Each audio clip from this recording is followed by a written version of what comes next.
I know if I even if I battled those guys, didn't get shot, and let's just say I made it past those two dudes. Right. Once I go up the steps, it's the clubhouse. They just finished what they call church, which is their weekly meeting. Yes. And it's probably another 10 outlaws in there. Jeez. And the door's heavily fortified. It's locked with a Wow. steel bar across the door. Wow.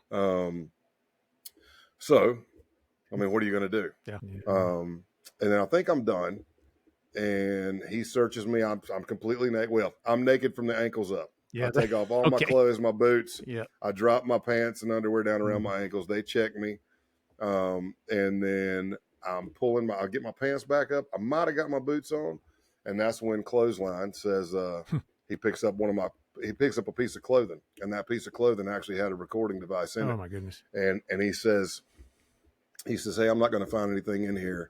And he starts kneading the jacket. He starts going, he's grabbing it and he's kneading it with his fingers and he's going up it. And I'm like, I'm watching it and I go, I don't even know how to do it, but I'm watching it and you hear me go, Welcome to the Embracing Brokenness podcast, where our goal is to engage with all of those willing to venture deeper into their transformational journey with Christ. Here's your host and co-founder of Embracing Brokenness Ministries, Steve Adams. Well, hi, folks. Welcome to the Embracing Brokenness podcast. I am so glad that you tuned in today, especially today. And if you're new to this, man, you're jumping into something pretty cool. Because I invited Scott Payne to join us. Scott is a former undercover FBI agent, and he got himself into some pretty gnarly situations by choice.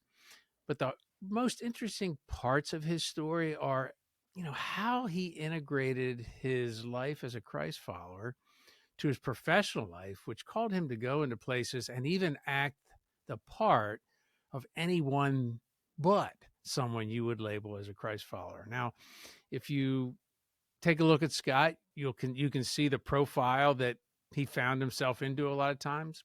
Loves to ride motorcycles, loves to hang out in situations where, if you look again, you'll see this kind of persona that provides the perfect undercover backdrop for exposing some of the bad guys that he talks about in our podcast today.